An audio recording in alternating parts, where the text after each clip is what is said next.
झारखंड आंदोलनकारी विनोद भगत हैं। त्याग और बलिदान था आंदोलनकारियों का, उसको लोग मान सम्मान नहीं दे रहे। वो नीतियों का जबरदस्त अभाव अभी भी दिखाई देता है। झारखंड में किसी आंदोलनकारी की जगह है तो वो गुरुजी शिबू सोरेन हैं। तो बीच के जो आंदोलनकारी हैं उनका यूं गायब होना, सारे चीजों को सामने रखने की जरूरत है और इसको इतिहास में दर्ज करना चाहिए। हम लोग के नेतृत्व में जो छात्र आंदोलन हुआ, हम लोग का एक ही मकसद था, रजिस्टर्ड कराना। योद्धा बन के लड़ाई लड़ करके अपना त्याग और बलिदान दिए हैं, उनको हम किनारे नहीं कर सकते। जो है हिंसा भी करते हैं, आप बम ब्लास्ट भी करते हैं, आप ट्रक भी उड़ा देते हैं। ये किस तरह का आंदोलन है? हम बोले ये कॉकटेल आंदोलन है, इसमें हिंसक भी है, अहिंसक भी है, मिला हुआ है। तो आज के राजनीतिक परिवेश में आप और आपके जो साथी जो आंदोलनकारी रहे हैं वो खुद को कहाँ पाते हैं? अलग राज्य होने के बाद आंदोलनकारियों को बिल्कुल ही लोग दरकिनार कर दिए थे। हमारा राज्य झारखंड 25 साल का हो गया है।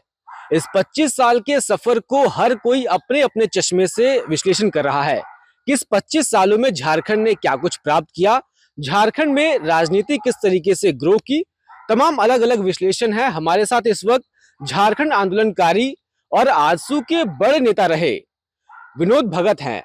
हम इनसे जुड़ेंगे और सीधे बातचीत करेंगे कि इस 25 साल के झारखंड को ये किस नजरों से देख रहे हैं। इनके जो सपने थे, जो झारखंड आंदोलनकारियों के जो सपने थे झारखंड को लेकर, वो कितने पूरे हुए हैं। सर, आपका पहले तो बहुत बहुत स्वागत है ओंकार झारखंड में। जी धन्यवाद। 25 साल का झारखंड हो चुका है। सरकार ने बड़ा ही वृहद रूप से कार्यक्रम का आयोजित किया। आप लोगों की नजरों से 25 साल के झारखंड ने क्या कुछ प्राप्त किया, वो बताइए कि और आप लोगों की क्या जगह इस 25 साल के झारखंड में रही आंदोलनकारियों की, इसके बारे में जरा बताइए। देखिए, झारखंड अलग राज्य के निर्माण का 25 साल तो हो गया, लेकिन 25 साल के अंदर में जो झारखंड का विकास जिस तरीके से होना चाहिए और झारखंड के विकास का जो स्वरूप तय होना चाहिए था, ये अलग राज्य के निर्माण के अनुकूल नहीं बन पाया। और 25 साल के दरमियान में सरकारें बदलती रही है, अलग अलग राजनीतिक पार्टियों की सरकार बनी, लेकिन ये माना जाता है कि जो भी सरकार बनी है वो सरकार झारखंड की जो निर्माण के और झारखंड आंदोलन के जो आंदोलनकारी थे उनके जो विचारधारा थी, उनकी जो सोच थी, उसके अनुरूप से आगे सरकार चलेगी। लेकिन 25 साल के अंतराल में ये चीज स्पष्ट रूप से दिख करके सामने नहीं आ रहा है कि अलग राज्य के निर्माण के दौरान जो आंदोलन में लोगों ने सोचा था, जो विचार किया था और जिस विचारधारा के साथ अलग राज्य का निर्माण के लिए आंदोलन में अपने आप को समाहित किया था, उस दिशा में झारखंड के निर्माण के बाद जो सरकारें आई है वो काम नहीं कर पा रही है। और इस दिशा में काम करने के लिए सरकार में कोई जो है इच्छा शक्ति भी दिखाई नहीं दे रहा है, ऐसा लगता है। झारखंड को कहा जाता है कि पॉलिटिकली बहुत ज्यादा एक्टिव राज्य है। राजनीतिक अस्थिरता इस राज्य की निशानी है। राज्य को बहुत उसने पीछे खींचा है। लेकिन पिछले 10 सालों में अगर हम देखें तो राजनीतिक स्थिरता राज्य में आई है। उसके बाद भी कहाँ कमी रह जाती है? क्या आज जो पार्टियां शुरुआत से राज्य में राजनीति कर रही हैं, क्या उनके पास कोई राज्य को आगे बढ़ाने की विचारधारा नहीं है, उनकी मंशा नहीं है? क्या भेद है इसके पीछे का? देखिए, एक्चुअल क्या है कि सरकार तो लोगों ने मतदान करके बहुमत दे दिया, सरकार बना दिया, लेकिन जो लोग सरकार में आए हैं इनमें जो इच्छा शक्ति होना चाहिए था, इनमें जो एक सरकार बना करके सरकार का जो संचालन करने का, जो दिशा तय करने का जो आत्मबल होना चाहिए था, वो आत्मबल के कमी दिखता है। और इसके लिए एक रोड मैप जो बनना चाहिए था, रोड मैप का एक जबरदस्त अभाव है, जिसके कारण से ये सिर्फ सालों साल गुजरते गुजरते 25 साल गुजर गए, लेकिन ये तय ही नहीं हो पाया कि झारखंड का विकास का दिशा क्या होगा। आज झारखंड एक्चुअल अगर कहा जाए तो अलग राज्य बनाने के पीछे जो मकसद था वो था, यहाँ पर एक व्यापक पैमाने पर पलायन होता था, विस्थापन था, और यहाँ के लोगों को विकास में बजट के द्वारा जो है उचित बजट के द्वारा उचित जो आर्थिक सहयोग और सहायता नहीं मिलता था, जिसके कारण से यहाँ के लोग उपेक्षित थे। और एक तरह से जानबूझ करके सोची समझे सरकार के द्वारा जो उपेक्षा का जो सोच होता है, उस तरह के सोच से प्रताड़ित थे यहाँ के लोग। और ज्यादातर विकास के काम यहाँ पर जो भी होते थे उस समय, सिर्फ ट्राइबल सब प्लान एक होता है, आदिवासी उप योजना के नाम पर, बिल्कुल। उसी उप योजना के नाम पर जो पैसे होते थे, उसी पैसे का बंदरबाट लेकर के रोड, सड़क, नली, बड़े बड़े डैम और पठारी विकास के नाम पर काम होते थे। लेकिन शिक्षा, स्वास्थ्य, कृषि रोजगार। विकास, रोजगार, इन सब चीजों पे काम नहीं होता था। और आज भी जब अलग राज्य बन गया, तो जो परिपाटी पूर्व की अलग राज्य से पहले की सरकारों की जो परिपाटी होती थी, वही अलग राज्य निर्माण के बाद की सरकारों की भी परिपाटी आज विकास के दरमियान देखने को मिल रही है। इससे ऐसा लगता है कि अलग राज्य का जो निर्माण के पीछे जो आंदोलन का जो त्याग और बलिदान था आंदोलनकारियों का, उसको लोग मान सम्मान नहीं दे रहे हैं और उनसे कोई संपर्क नहीं कर रहे हैं, जिससे कि एक रोड मैप झारखंड के विकास की दिशा में तैयार किया जा सके और रोड मैप के विकास को तैयार करके और फिर एक उपलब्धियों का जो है सिलसिला हासिल करने का सिलसिला की दिशा में आगे बढ़ा जाए, ऐसा नहीं दिखाई दे रहा है। आपने कहा कि जो मौजूदा सरकारें हैं, चाहे किसी की भी सरकार हो, आंदोलनकारियों से वो संपर्क नहीं करते हैं। आंदोलनकारियों की क्या सोच रही थी राज्य को लेकर, उस पर उनका कोई खास ध्यान नहीं रहता है। हर सरकार में ऐसा हुआ है? राज्य के निर्माण के बाद जो सरकार को योजनाएं बनानी चाहिए थी, जो नीतियां बननी चाहिए थी, उन नीतियों का जबरदस्त अभाव अभी भी दिखाई देता है। और उस नीतियों के अभाव के कम कारण जो है जो विकास की योजनाएं जो तैयार की जानी चाहिए थे, वो योजनाएं तैयार नहीं की जा रही है और एक साधारण सा विकास का एक हवा खड़ा कर दिया जा रहा है। एक्चुअल एक सामान्य विकास की तरह झारखंड में विकास करने से झारखंड का विकास संभव नहीं हो सकता है, क्योंकि झारखंड एक भौगोलिक क्षेत्रों से भी एक अलग तरह का प्रदेश है और यहाँ के जो निवासी हैं, उनका जीवन स्तर भी अलग तरीका का है। और यहाँ के लोगों के सामने जो समस्याएं हैं, जो इनका जो परिस्थिति है और इनका जो आज भारत देश के विकास के साथ जो इनका जो मुख्य भूमिका होना चाहिए था, एक तरह से विकास के मुख्य धारा में ये लोग जो जुड़ने चाहिए थे, भारत के विकास के मुख्य धारा में। लेकिन पूर्व की सरकारों में भी, पूर्व के जो राज्य सरकारें थे, उनके समय में भी जो चीज इनको मौका नहीं दिया गया, उसी तरह का हालात आज भी अलग राज्य के निर्माण में भी विकास के दिशा में, भारत देश के विकास के मुख्य धारा में जुड़ने के जो अवसर मिलना चाहिए था, उसका एक जबरदस्त अभाव दिखाई दे रहा है। आपने इस बात का जिक्र किया कि विकास का एक हवा बनाया जा रहा है, फर्जी विकास दिखाया जा रहा है। इस बार जो 25 साल का कार्यक्रम हुआ, राज्य व्यापी कार्यक्रम हुए, हर जिले में कार्यक्रम हुआ, उसमें एक ट्रेंड ये देखा गया कि सरकार ये प्रोजेक्ट कर रही है कि बिरसा मुंडा, भगवान बिरसा मुंडा के बाद झारखंड में किसी आंदोलनकारी की जगह है तो वो गुरुजी शिबू सोरेन है। तो बीच के जो आंदोलनकारी हैं, उनका यूं गायब होना सरकारी जगहों से, सरकारी पोस्टरों से, आप इसको किस तरीके से देख रहे हैं?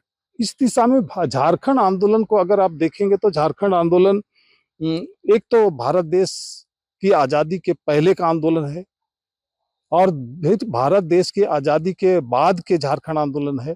तो भारत देश के आजादी के पहले का आंदोलन, फिर भारत देश आजादी के बाद का झारखंड आंदोलन, और झारखंड आंदोलन के साथ जो कुछ हुआ और जिस तरीके से उस आंदोलन को दबाया गया और किन कारणों से दबाया गया, इन सारे चीजों को सामने रखने की जरूरत है और इसको इतिहास में दर्ज करना चाहिए और दर्ज करना ही होगा। और जयपाल सिंह मुंडा ने जो अपने पास उस समय, वो चूंकि विदेश से पढ़े लिखे थे, हॉकी के बड़े खिलाड़ी थे, तो उनके पास एक बड़ा तजुर्बा था, तो लोगों ने उनको एक मारंग गोमके का नाम दिया कि सबसे बड़ा हमारा ये नेतृत्व करता है, हमारा अगुआ है। तो जयपाल सिंह को आप कैसे छोड़ सकते हैं? जयपाल सिंह को नहीं छोड़ सकते। फिर जयपाल सिंह से आगे बढ़ेंगे तो फिर आपका झारखंड पार्टी का निर्माण है। झारखंड पार्टी में क्या है कि जब अलग राज्य बन गया, उसके बाद भारत देश की जब आज़ादी हो गई, तो भारत देश की आज़ादी के बाद अलग राज्य नहीं बनता था, लेकिन उस समय बिहार के विधानसभा में 32 से झारखंड पार्टी के 32 विधायक झारखंड विधानसभा में चुन करके गए थे। 67 की बात थी शायद। हाँ, तो उनको तो नहीं भुलाया जा सकता है। उसी तरह से जब भारत देश आजाद हो गया, भारत देश की आजादी के बाद भारत देश में जो संविधान लागू हो गया, संविधान लागू होने के बाद 1956 में फिर राज्य पुनर्गठन आयोग बना। राज्य पुनर्गठन आयोग पूरे देश के अंदर में बहुत सारे राज्य बनाने के लिए सिफारिशें की और उसके पास झारखंड अलग राज्य के जो मांग थी, वो भी झारखंड राज्य पुनर्गठन आयोग के पास रखा गया था। तो ये सब बातों को आप छिपा करके दरकिनार करके आगे बढ़ेंगे तो आप सही दिशा में आगे नहीं बढ़ सकते हैं। तो इसी तरह से आप जो कहना चाह रहे हैं कि बिरसा मुंडा जी के बाद शिबू सोरेन जी का जो सीधे नाम आ रहा है। शिबू सोरेन जी जरूर इस झारखंड आंदोलन में उनकी एक महत्वपूर्ण भूमिका रही है, लेकिन शिबू सोरेन के पहले जो लोग रहे और शिबू सोरेन के साथ जो लोग रहे और शिबू सोरेन के बाद भी रहे, हम लोग तो चूंकि शिबू सोरेन के साथ रहे हैं, चूंकि हम लोग नौजवान आंदोलन करते, छात्र आंदोलन का नेतृत्व करते थे, तो शिबू सोरेन हम लोग से मिले और मिल करके वो प्रयास किए कि हम लोग के साथ वो चले।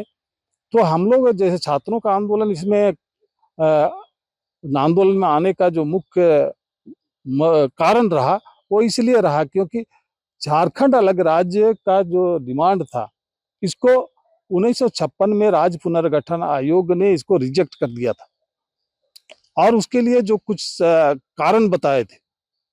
तो भारत देश के अंदर में जब भी अलग राज्य का कोई सवाल उठता था, तो भारत की सरकार उसको ये कह करके ठुकरा देती थी कि चूंकि 56 में जो है राज्य पुनर्गठन आयोग इस मांग को ठुकरा दिया है, इसलिए इस पर विचार नहीं किया जा सकता है। तो अलग राज्य का जब भी आंदोलन होता था, तो सिर्फ इसको विकास का मुद्दा बना करके विकास पर बातचीत होते थे और जो भी आंदोलन होते थे उसको ठुकरा दिया जाता था। हम लोग, विशेषकर हम लोग के नेतृत्व में जो छात्र आंदोलन हुआ, हम लोग का एक ही मकसद था कि इस अलग राज्य की जो आंदोलन है, इसको भारत सरकार के सामने खड़ा करना और सरकार के ये में सूचीबद्ध इसको कराना, सरकार के सामने इसको रजिस्टर्ड कराना कि आप ये मानिए कि ये अलग राज्य का मामला है, विकास का सिर्फ मामला नहीं है, अलग राज्य बनाना होगा और ये अलग राज्य का मामला है। राज्य पुनर्गठन आयोग 1956 में जिसको रिजेक्ट कर दिया था, उस बात को भूल करके नए सिरे से अलग राज्य के निर्माण के लिए आपको कमेटी बनाना पड़ेगा, जरूरत पड़ेगा तो राज्य पुनर्गठन आयोग बनाना पड़े फिर से, तो वो बनाइए। अगर ऐसा नहीं किया जाता है तो झारखंड का विकास संभव नहीं है। बिल्कुल, हमारा जो सवाल था कि सरकार ने जिस तरीके से जो भी कार्यक्रम हुए वहां पे केवल दो ही लोगों का मेंशन था। एक तो भगवान बिरसा मुंडा, स्वाभाविक है, झारखंड उन्हीं के उन पर टिका हुआ है वो राज्य। उसके बाद सीधा सरकार, राज्य सरकार गुरुजी शिबू सोरेन पर आ जाती है। तो बीच के जो आंदोलनकारी हैं वो उनको उनका क्या होगा, उनका क्या भविष्य है? देखिए, एक्चुअल क्या है, सरकार को चाहिए था कि एक व्यापक विचारधारा के साथ, व्यापक सोच के साथ झारखंड आंदोलन का विश्लेषण करना चाहिए था और झारखंड आंदोलन को प्रस्तुत करना चाहिए था।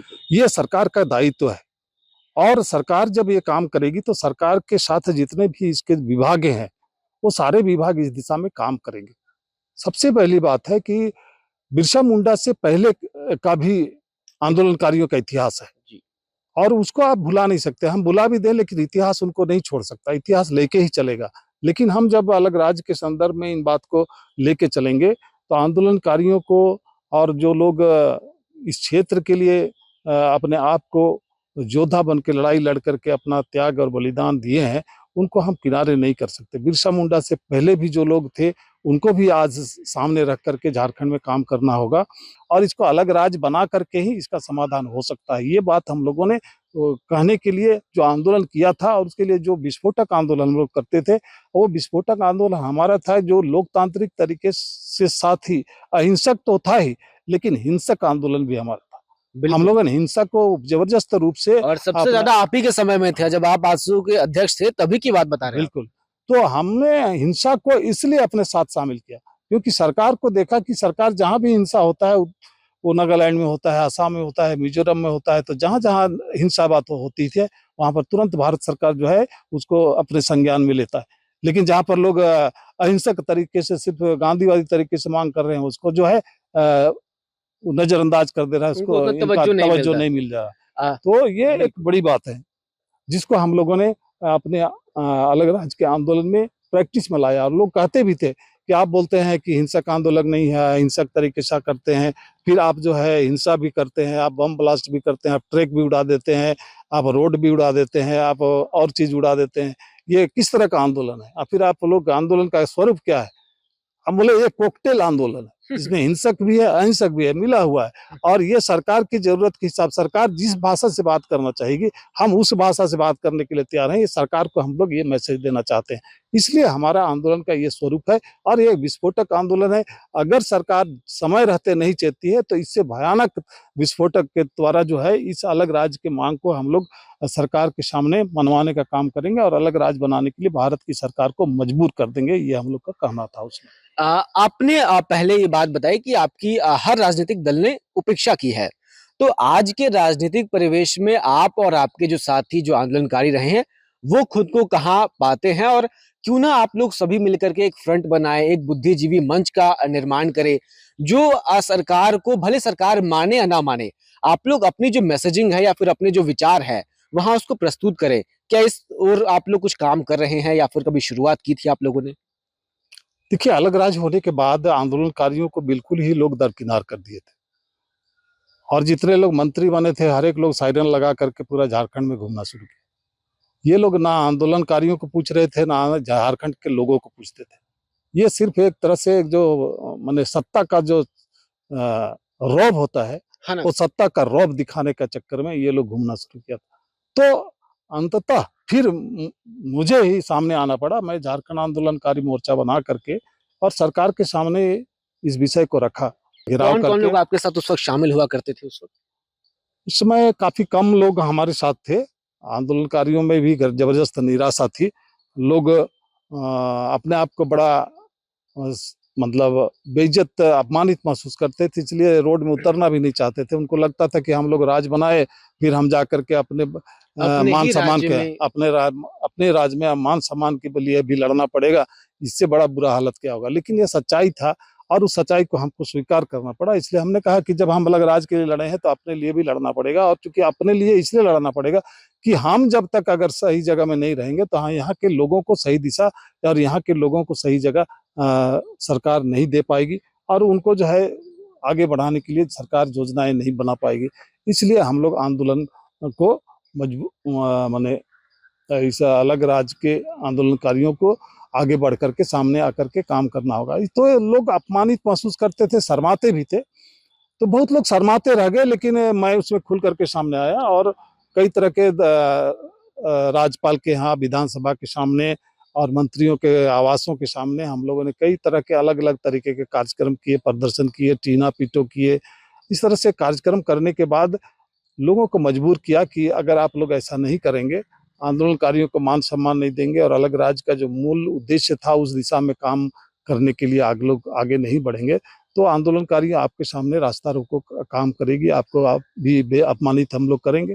निचले स्तर के आंदोलनकारियों को संपर्क करके वो अपने आप को वाहवाही देना चाहती है कि हम आंदोलनकारियों को बहुत मान दे रहे हैं, सम्मान दे रहे हैं, उनको हम बहुत इज्जत देते हैं और उनके कहीं हिसाब से हम अपना राज्य का संचालन कर रहे हैं, नीतियाँ वैसी बना रहे हैं और वैसे हम रोड मैप तैयार किए हुए हैं। ये सब सरकार दर्शाना चाहती है, लेकिन सरकार ऐसा दर्शाना सिर्फ चाहती है। सरकार का जो असली उद्देश्य है ये सही में इस तरह का नहीं है। सरकार चाहती है कि आंदोलनकारियों को भ्रम में रख करके उनके नाम को यूज करके सत्ता में रख करके काम किया जाए, लेकिन आंदोलनकारियों के प्रति सरकार का उद्देश्य माने जो सरकार का जो मूल्य भाव है वो भाव सही नहीं लगता है। मूल भाव सरकार का जो मूल भाव है वो सही नहीं लगता है। सरकार शुरुआत से ही, चाहे किसी भी पार्टी की सरकार रही हो, आंदोलनकारियों को हमेशा से सरकार ने दरकिनार किया है। शायद उनको आंदोलन के झारखंड बनने के बाद उन आंदोलनकारियों की जरूरत महसूस ना हुई हो जिन्होंने अगुआ बन करके पूरे आंदोलन को कई दशकों तक सींचा हो, कई दशकों तक अपनी आहुति दी हो। लेकिन राज्य बनने के बाद कौन सी पार्टियां सरकार में आई आप सभी को मालूम है, और किस तरीके से राज्य पिछले 25 साल से राजनीति राज्य में चल रही है आप सभी को मालूम है। क्या आपको लगता है कि झारखंड के आंदोलनकारियों को उचित सम्मान नहीं मिला है इस राज्य में? लिखकर जरूर बताएं आप इस पर क्या राय रखते हैं, या फिर क्या झारखंड के आंदोलनकारियों को नए सिरे से एक नया आधुनिक मंच बनाना चाहिए जहां पे पुराने विचारों को वापस से जिंदा करना चाहिए कि किस लिए इस राज्य का निर्माण हुआ था, इस राज्य में जो राजनीति चल रही है उस पर एक विश्लेषण करना चाहिए। आपको क्या लगता है लिखकर जरूर बताएं। हमारा नाम शुभम राय है और आप इस वक्त ओंकार झारखंड देख रहे हैं। शुक्रिया।